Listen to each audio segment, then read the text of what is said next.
Good morning everyone. Now we are showing for the integrated display which has provide solution for Skillful Technology. Currently we repair KEBA make K2-700 panel, industrial panel, which are having problem in motherboard, also a panel. So we repair both type of product, like we repair the control board for motherboard IC.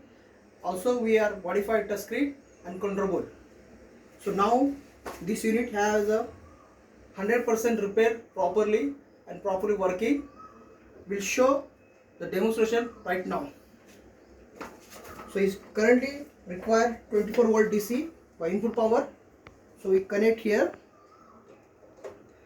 and the input signal is require DVI. So we also provide DVI signal.